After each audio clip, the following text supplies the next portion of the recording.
to talk about, what's really happening with the gender gap and, equality. And I did a little bit of research on, what the World Economic Forum's index states. And it's shocking to me that in this day and time that for us to have gender parity in the United States, it's 208 years. In Canada, it's 51 years. And what really upsets me by that is I look at my own daughter who's 15 and, she'll be 66 years old before that's even going to be recognized. And so, that's just not really acceptable. Like, we're in a time and a place with this pandemic that has changed the landscape. And we're going to talk more about that when we get into the discussion with our panelists. But the reality of it is that change is possible.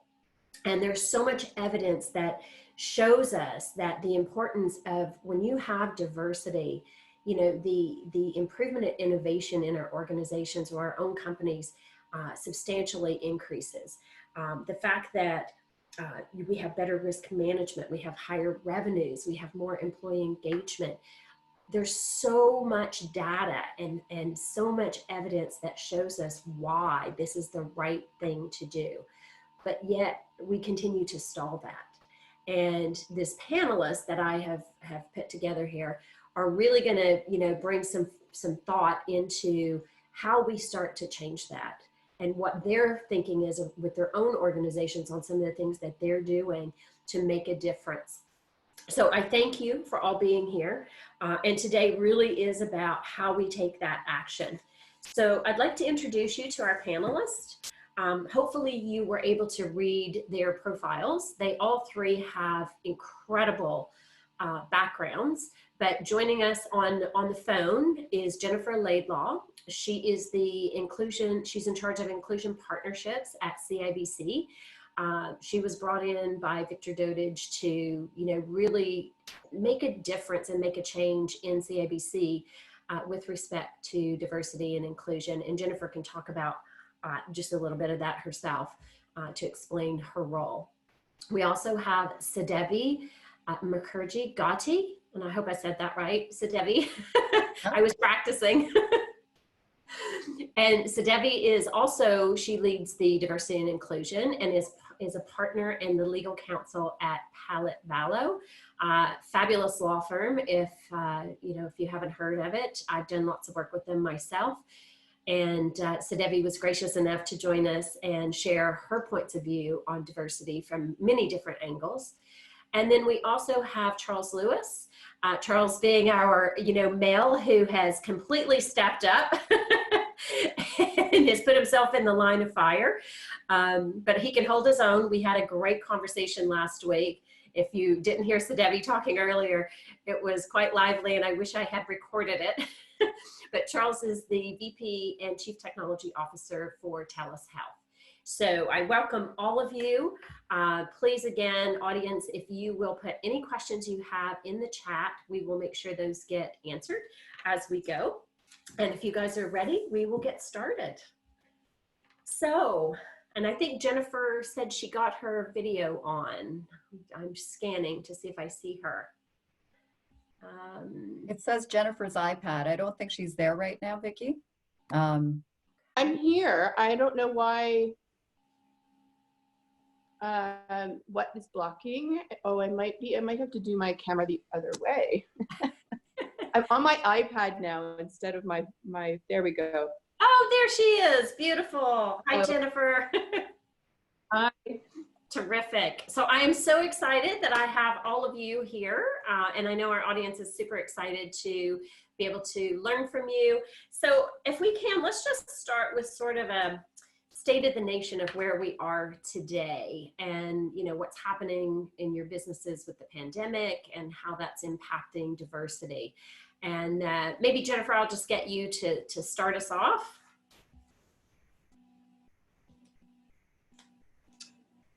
Yeah, it's interesting because at the beginning, I think we didn't have the space or the time to really give this a lot of thought. And I think it took a back seat for a little while and people were really nervous about talking about inclusion and diversity because people were really focused on, the foundations of their business. But now I think it seems that we're kind of coming back and saying we don't want to lose progress. We don't want to lose the ground that we've gained, and we need to pay attention to the gendered impacts of COVID and the intersectional impacts of COVID, because we know that different communities are being affected differently by this. So I do think that the conversation has been refreshed, and we need to really think about what are the leadership qualities that are making the environments that are successful as successful as they are. And we're seeing that a lot of women's leadership and the way that they are leaning into listening and really participating with their teams and trusting. I think that the interest in not just the bottom line, but in really taking care of our clients and our communities and our teams is really evident. And I think we've got a lot to learn as we go forward, but these kinds of conversations certainly are important. Yeah, okay, that's great. So Debbie or Charles, do one of you want to jump in and share? After you, Charles. Oh, certainly within TELUS and TELUS Health, it's been an interesting time, certainly with COVID-19, as we, like many of you, sent the bulk of our workforce home to be able to work from home. And like Jennifer had noted, a lot of things, important programs such as diversity inclusion kind of immediately took a backseat as people started to worry about the economic impact and the viability of jobs overall, the viability of companies. But to me, what's been most interesting is that you can see through COVID-19 where this has actually further highlighted a problem around diversity and inclusivity, not just because, you know, some of our progress has been slowed down as we worried about economic viability, but to Jennifer's point about different slices of demographics, different communities being impacted in different ways, you can certainly start to see where women have incurred a number of additional burdens as more people work from home, as kids are working from home, and now, and you know, there's been a lot of media coverage about this around how certainly females who previously had kind of a double role now have a double role, where they're not only working full time from home and largely in charge of running a household, but now also trying to either entertain or educate children. So it's really started to highlight, you know, sort of continued differences as we slice across those demographics. So I actually think something like COVID-19 is a fantastic opportunity to start to get more aggressive in our resolution activities, because it really starts to sharpen the pencil point around what's problematic. Yeah, definitely. Yeah. So Debbie, how about you? What would you like to add to that? Well, just from gender and from a female perspective, I agree with what Jennifer and Charles said. Listen, we were commenting that we had this amazing discussion last week, and in that week, so many other issues in terms of race, in terms of other things have come up and are all brewing together right now, and what a difference a week has made. But when I focus just specifically on the issue of gender, I'm just going to touch upon what Charles said. Yes, COVID has really highlighted the fact that there is, you know, in a lot of households, you see that women are taking on more of a burden of managing. I really look at this as being an opportunity, however, and I'm going to use my household as an example, where you really have to advocate for fairness and equality, and that both jobs, if both spouses are working and you know, are fortunate not to have been laid off in this economic environment right now, that there has to be a value to both, and that there has to be a figuring out of parity between the spouses and how to cope and manage right now from home. And I think that we are seeing that at my firm as well. We are not just seeing the female lawyers commenting about the struggles, we are seeing the male lawyers commenting about how they're juggling right now. And that's in my mind. I hate that anybody is suffering right now, but I'm glad to see that it is not just one gender right now. And I think that we have an opportunity here to carve out uh, a new way of going forward.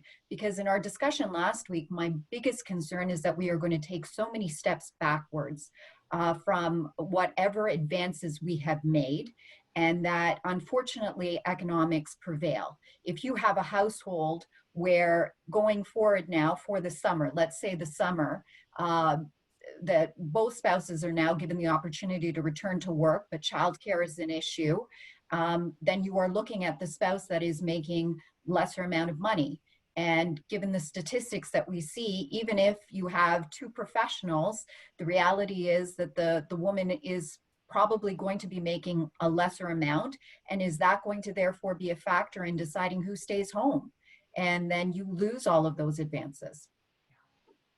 Yeah, and that, I mean, so well said. And that's really why, because Catherine and I were both on the fence of, do we go ahead and have this discussion? And we were like, people are getting zoomed out. And then we thought, no, because the timeliness of it, to your point, we have made some strides, but this could absolutely set us backwards. And, already we're looking at 51 years prior to the pandemic. So it's how do we keep moving us forward for fairness and equality. And so Debbie, you're right. Like, some of the male colleagues that I talk to, they're saying the same thing, that, they've got their kid on their lap while they're doing a conference call. They're not used to that. Or, even having to homeschool and trying to have that balance so that both partners can work and continue to function. So it's a real challenge that we have at the moment. So great points. So what are some of the things that that currently you feel like your companies are doing to evolve diversity and to really meet both the economic and the people issues that we're having? So Debbie, do you want to start us? Yes, absolutely. So we've got a diversity committee at our office. I think most companies do right now. Being in the legal field is a really interesting time right now. If anybody follows, the Law Society had basically mandated that all firms had to be a little more accountable in terms of signing off, and simply signing off saying that they adhered to diversity and that they were going to promote diversity within their respective firms. And there was a real push just from the Law Society and the representatives that we have saying that was ridiculous, that was not required, and that a lot of people ran to become on the Law Society saying that they didn't want to advance that. So it's interesting because as lawyers, we're supposed to be advocating for fairness and justice. And right now we're struggling within our own profession about how to best ensure that is done. The economics are, we're speaking about right now. And, to give you an example, at our firm, one of the initiatives that we took on was to celebrate people's, cultural and religious days on social media. And just when COVID-19 hit, we actually had a discussion. Is this something that we want to continue with as a firm? Or should we be more focused right now on, the economics and just kind of functioning? And we made a decision as a firm to keep celebrating because life goes on, as all of us see that, right? Your special days, your moments where you want to celebrate each other continue to happen. And I think that that's important because, again, it taps into what we've been discussing. You can't stop all of the advances that you're making, all of the changes that you're trying to implement to just fully focus right now just on economics. You have to make a concerted effort to say we have made all of these commitments that we have to also keep in mind going forward. And it has to be an integral part of our culture. So we can't sacrifice them right now in in light of everything that's going on. Yeah, well said, well said. And I think we talked a little bit last week about how it has to become part of our DNA. It's not a separate initiative. And Charles, maybe you can just continue on with that. Yeah, I'd be happy to. So first I'll state I'm quite fortunate in that I'm a team member at TELUS, and I know there's a few TELUS team members here, and we are a company like many of our companies that are very very dedicated to diversity and inclusivity. And we do have programs in place. And to Sudevi's comments, we certainly celebrate the achievements, we celebrate the marked occasions, we make sure to bring visibility. We have special panels and committees dedicated to diversity and inclusiveness across a swath of different sort of communities and demographics. And those are all fantastic. Our CEO is incredibly supportive. Our executive leadership team is incredibly supportive.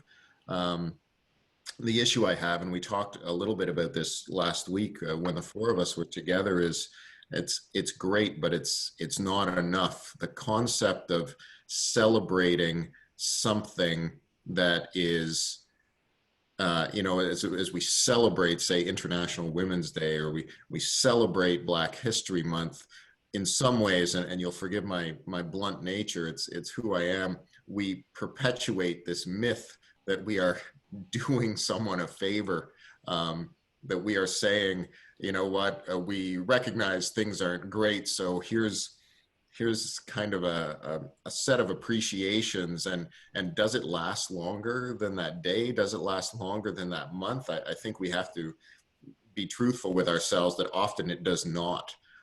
So there's a lot more that needs to be done as far as overt action to translate the concept of celebration of our differences and contributions into an operating model. And I forgive me for using that term. I know it comes across as quite mercenary, but it's, to Sudevi's point, like, don't focus just on financials, but in a lot of ways, this is also about financials. There are many empirical studies that show, and you referenced them earlier, Vicky, where companies that are quite overt and aggressive around their inclusivity strategies have seen market performance improvements, not just with people engagement, but financially in the markets, in the industries with which they're at. One of the things I spoke about last week, or we spoke about, and that we may get a chance to touch on later, is the danger of decision-making homogeneity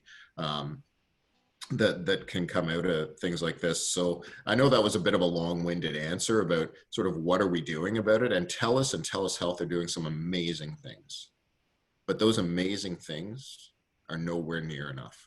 Yeah. Right.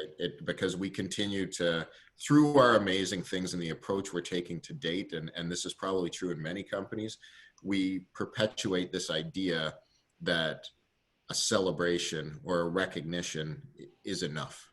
Yeah, and it's not.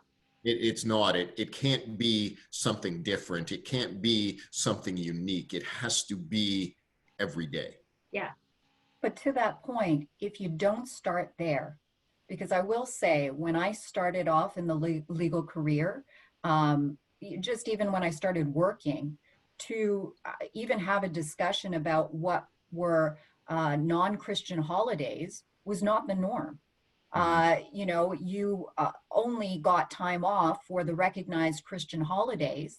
And if you asked for time off for anything that you found important to celebrate, it was kind of looked on as other. So I think it's important. I agree with you, Charles. It's a first step, but I think it's an important first step, because it really, what it is everybody feeling comfortable, feeling exposed, and being educated about the perceived differences, and not just asking on Facebook when we're celebrating Diwali, why are fireworks going off in my community? Just knowing because it's Diwali and this is an important celebration for many in the South Asian community. So I agree with you, but I think that these are necessary components for all of us to feel, a sense of belonging, and to feel that my culture and my beliefs are not marginalized, but of importance. Yeah. And you know what, I'll just jump in there quickly, Sudevi, to say my intent was not to discount those kind of recognitions or celebrations. I do think they're an incredibly important step.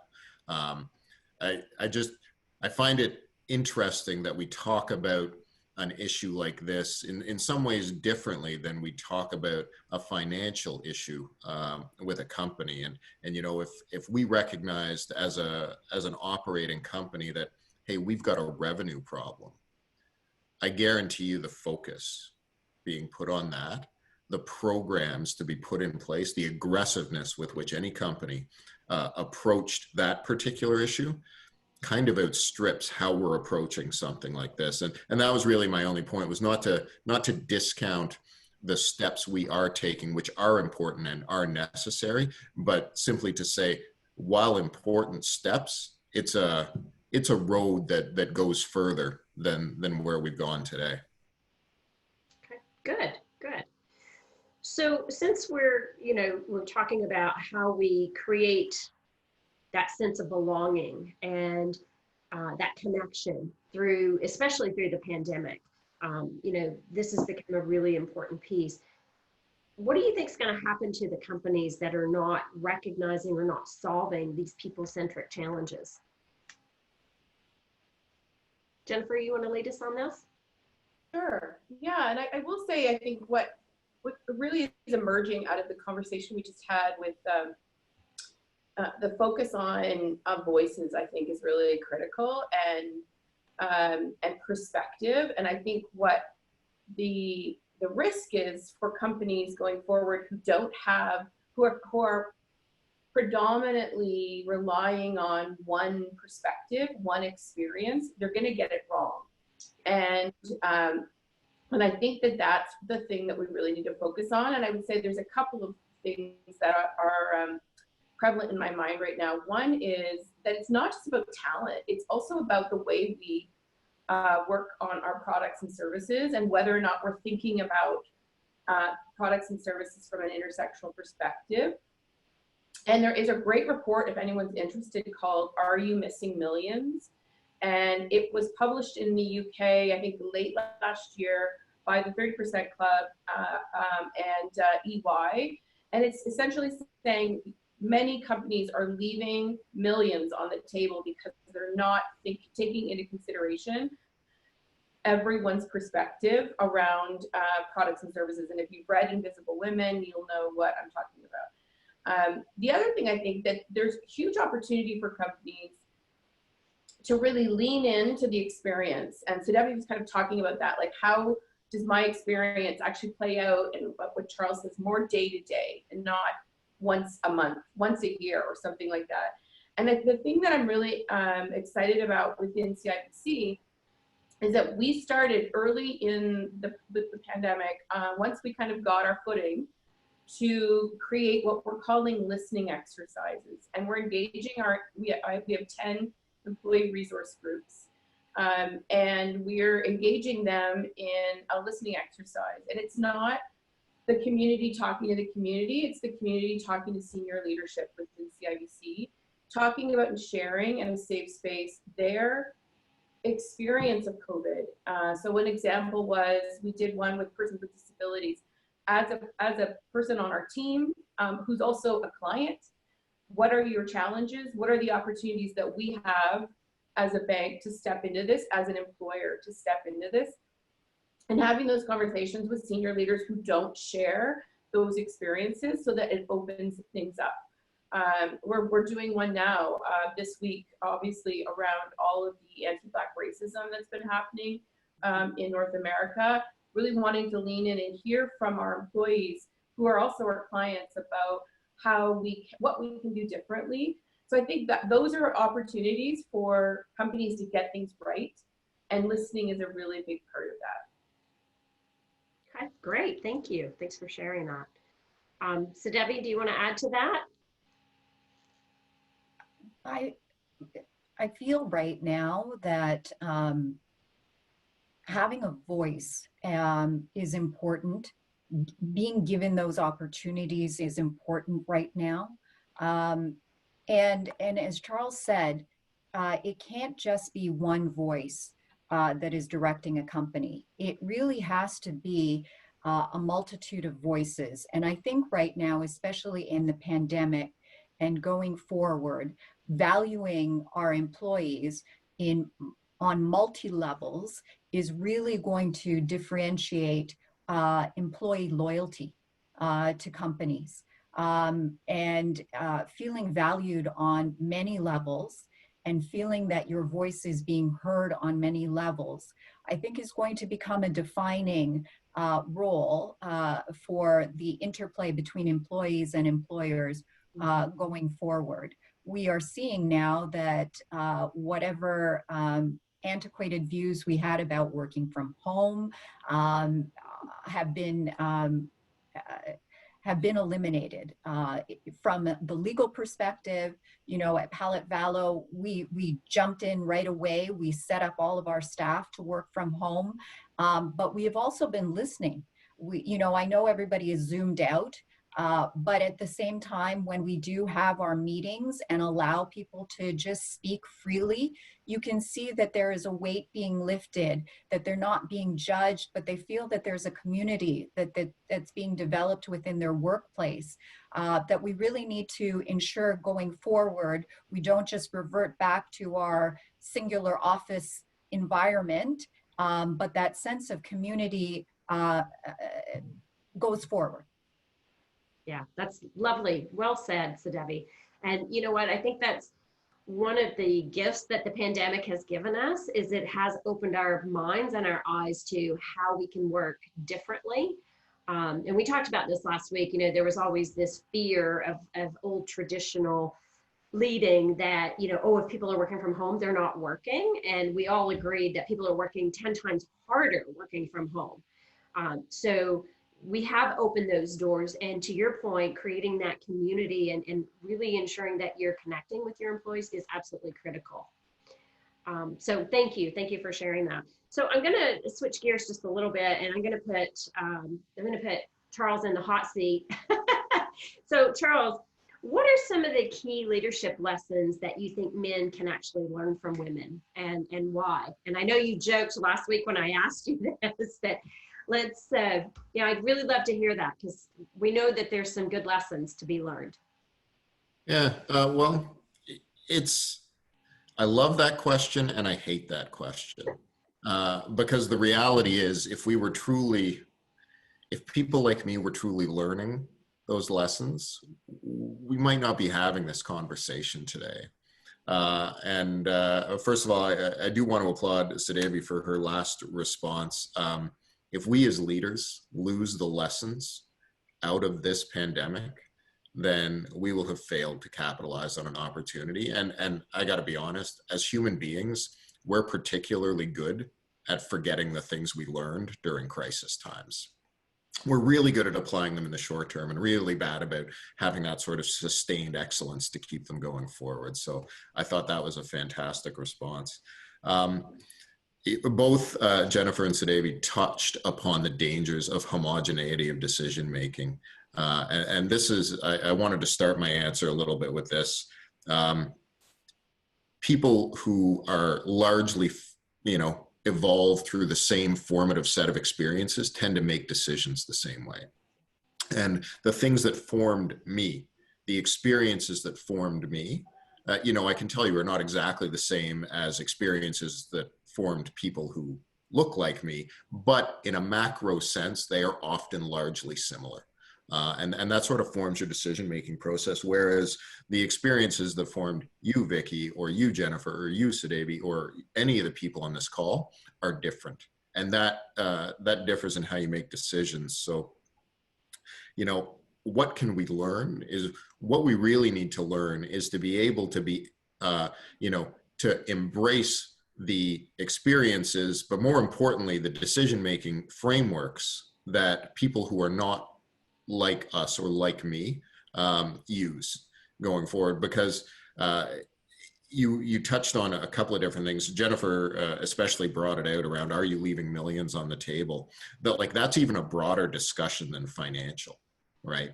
There are elements of that around people engagement, around people development, around talent development that do get left on the table, that do get ignored, that do get marginalized when the people making those decisions are largely using that same kind of decision-making framework. So I think your original question, Vicky, was, what sort of lessons can we learn from women? The reason I hate the question is at the end of the day, there's sort of pat answers to that around, kind of empathy and looking at things in different ways. And those are all true. But I think really the lesson we need to learn is to be able to look at problems in a different sense, look at it from a different lens. And frankly, it's not actually unique. I know the subject today is women in leadership, and it's an incredibly important subject, but like some others have touched on, you can't talk today after the events of the last 10 days as far as other communities, right? You can't have any conversation around diversity and inclusiveness that doesn't reference that. There is a lens, there are formative experiences that evolve people and bring them to where they are and help them make decisions. And that's the biggest lesson we can learn, is to be able to find, like, not just embrace, not just welcome, but to overtly go out and find those different viewpoints to be able to put together kind of a whole look. I know that was probably a bit wishy-washy, and I'm sure my fellow panelists will send me messages to say you really danced on the head of a pin around that, Charles. Well, I'm going to call you out a little bit, Charles, because one of the things that you said that I thought was so impactful last week was that when you look around that executive table, you see 7 of yourself. Yeah. And that's true. So sorry, I interrupted. Please finish the. No, I was just, because you were so passionate about, in order for things to change, it can't be 7 of you sitting around the table. It has to be that the diverse landscape, the diverse points of view has to happen in order for us to really ingrain in our DNA and our cultures the importance of diversity from all aspects, not just gender diversity, but from all aspects. Yeah, and that is true. That was part of our conversation. It remains true. And don't get me wrong, I'll speak to TELUS Health in particular. Oh, sorry, pop-up window here. I should have disabled. From a TELUS Health perspective, we do have women on our executive leadership team. Is it 50% representation the way it really is in society? No, it is not. By far, the vast majority of the people who sit at the TELUS Health leadership table pretty much look and sound like me, and we wear the same shirts and the same blazers, and not today because I'm wearing pajama pants, but in an office setting, we're wearing suits. And again, although we've had different lives, largely at a macro level, our formative experiences have been relatively the same. I don't hesitate to say this because it's the truth. We're a leadership table, like I'll speak to myself particularly, probably no surprise as you look at me. I have benefited greatly in my life from being a Caucasian male, and certainly benefited from that as I entered kind of, sort of early adulthood and into middle age. That's the reality of our society right now, which is not obviously not desirable. But the problem there is, of course, since we're all relatively the same, we all make decisions the same way. What we talked about last week and what I referenced earlier is the need to actually take more overt action on how we change that, and particularly, and apologies if I'm going over time, particularly in the area of how we continue to promote diversity and inclusiveness programs, but actually how we action those. One of the things we spoke about last week is we continue to sort of educate frontline managers, for example, to say, oh, well, we should certainly be hiring, more women or more people of color kind of at the front lines. And I think one of the issues we have is we continue to sort of educate the front line without really driving change at the layer where a lot of decisions, particularly policy decisions, are made. So while many of us are taking certainly concrete steps to maybe change the makeup of our frontline teams, we're not really doing a whole lot to change it at the executive level. And I think those are the steps that have to happen. I think those are, you engender that by taking a look at, not a big fan of the term, but your middle to senior management layer. And that's where you really need to start making some overt changes. So one of the things we talked about is, in my own organization with our people and culture team, certainly when I'm hiring for senior roles, I'm specifically I don't look at any applicants until I've got a representative set of applicants. So I won't allow them to send me kind of 9 resumes from men and 1 from a female. I specifically ask, go out and recruit, get me a representative society. But more than that, I think very much nowadays, it used to be enough to say, we should look at equal numbers. But I think, again, we have to take more overt action. And so I think when we're in situations where you've got 2 people of, equal qualifications, or you feel of equal culture fit and of equal value to your company, I think we're at the point where we need to overtly make a decision to say, given all things being relatively equal, we should make a decision here to actually change our gender makeup. Yeah, thank you. Thanks for sharing that. And I sorry I pitch on the spot a little bit there, but that was quite all right. Well, when I met you, that was one of the things that you and I had talked about, and the importance of if we're not taking that stand and starting to make some of those decisions that are very disciplined, then things won't change, because it's very easy to keep doing what you've always done. So thank you, Charles, for doing that. Jennifer or Sadevi, any comments with respect to what we think men could learn from we women? Well, I think it's interesting. I mean, not to put Charles on the spot again, but one of the comments he made last week when we were having the discussion was, the commitment to advancing women. A lot of that stems from the fact that he has 2 daughters. Yeah. Right. And I'm going to take that and extrapolate that a little further.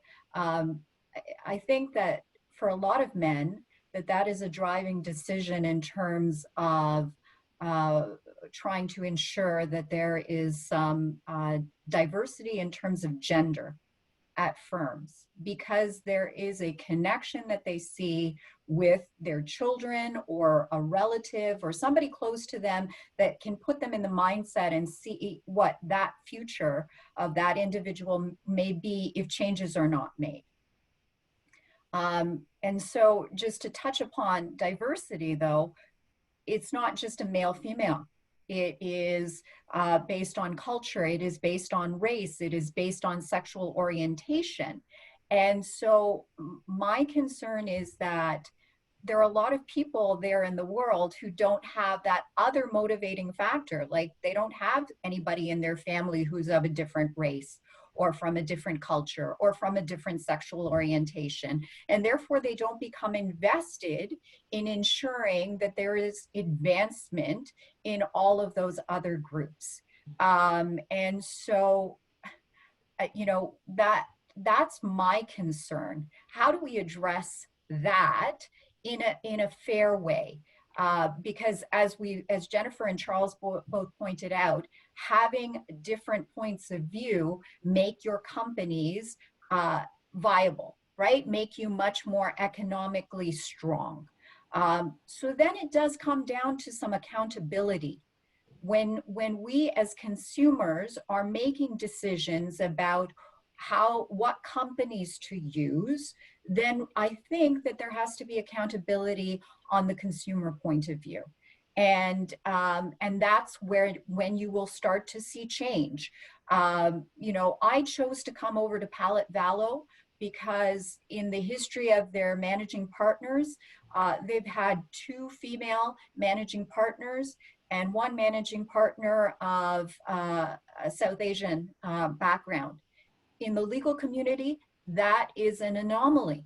But I made a decision that is an organization that I wanted to align myself with because of those decisions. So it really comes, a lot of this, to decision making, not just from an executive level, but from a consumer level, and making sure that the companies value and realize that this change is not just for lip service, but there are going to be economic consequences as a result.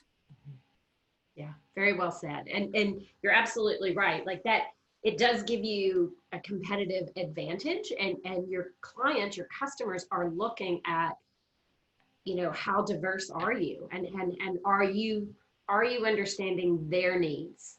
So really well said. Jennifer, anything you want to add to that? And then we'll wrap up the fireside chat. No, I really liked Sidevi's point, and I think that the experience that we had on our team, because we started with our CEO, we started focused on gender balanced leadership, and quite quickly realized that, you know, we were putting together lunches and dinner tables and events and all kinds of things, and very quickly realized that mainstream gender or advancement of women meant white women, and it became really evident that we had to be intentional about ensuring that our networks were very diverse. And you know, at the beginning it was more difficult, and now I can say that it's really easy because our networks are really diverse. And so I think being intentional about who you spend time with, who you get to know at work, but also in your personal life, like who are your friends? If your friends all are like you and have had all the same experience as you, I think Sidevi's point's a good one.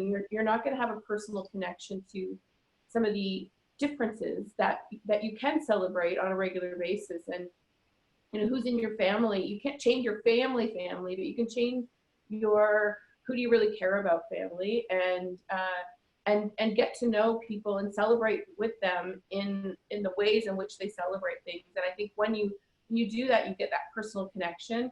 You then take that into your workplace and reach out and seek out people to have coffee with, or get to know, to invite to lunches and dinners when we get to have those again.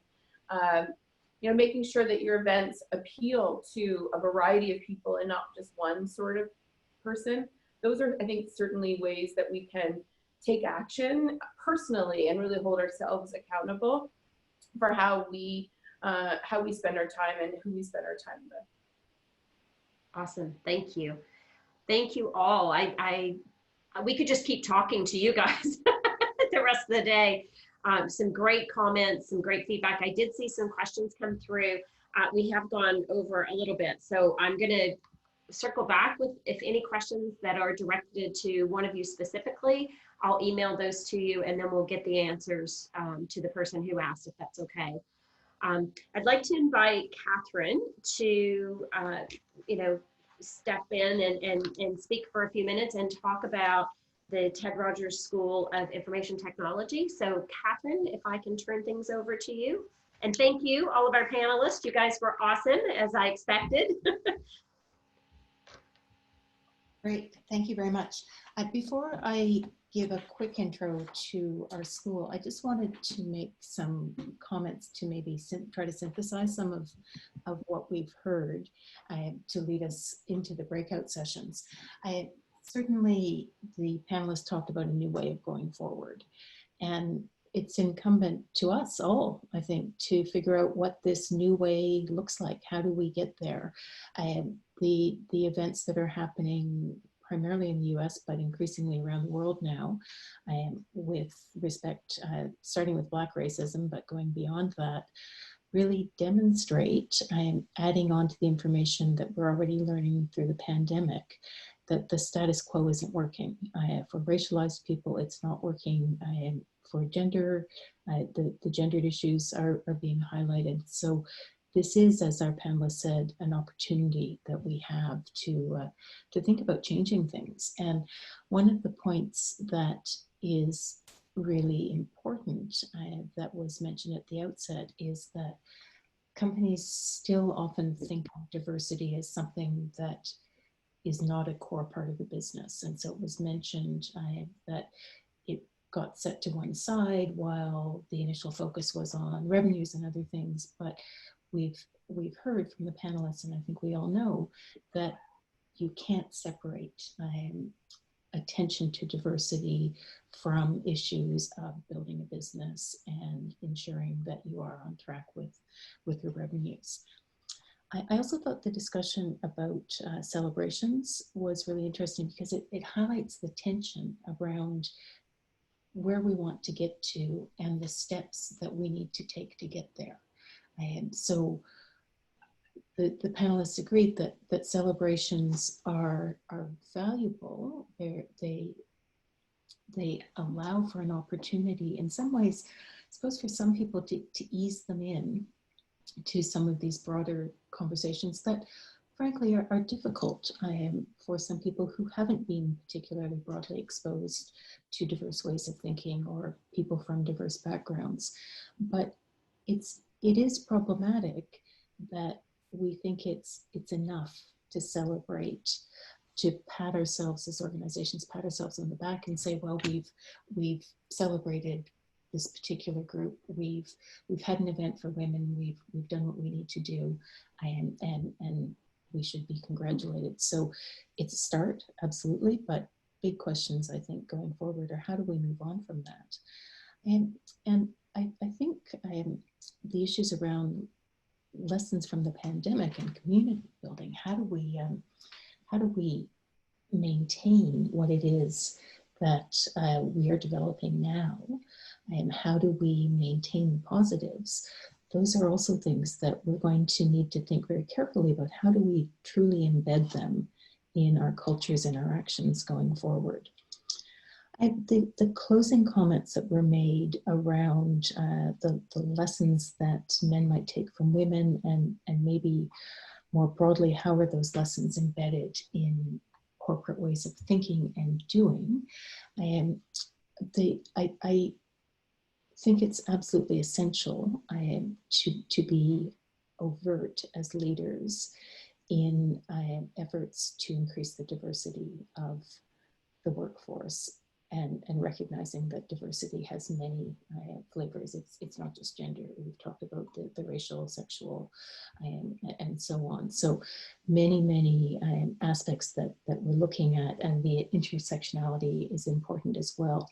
And one thing that wasn't mentioned directly that I think people are quite aware of and is probably worth reinforcing is that once we go out and find that talent, the different ways of thinking, it's really important that we as organizations in leadership roles don't then put the burden on the people that we've brought in to educate others. So you're seeing a lot of this in social media at the moment around the anti-Black racism protests in the US. And a lot of Black people are saying, don't ask us as white people, don't ask Black people to tell white people how to better cope in this world.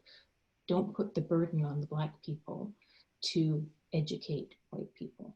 So that's an example of what I'm trying to get at, is that organizations have to find ways to support people, to support diversity, and not put the burden of ensuring that the diverse perspectives are heard is entirely placed on the people identified as the quote unquote diverse people. So I think the questions around how to proactively create an environment in which diversity thrives are really important questions. So one of the closing comments was that investment in advancing all groups is needed. So those are some of my thoughts just to synthesize the wonderful discussion from our three panelists.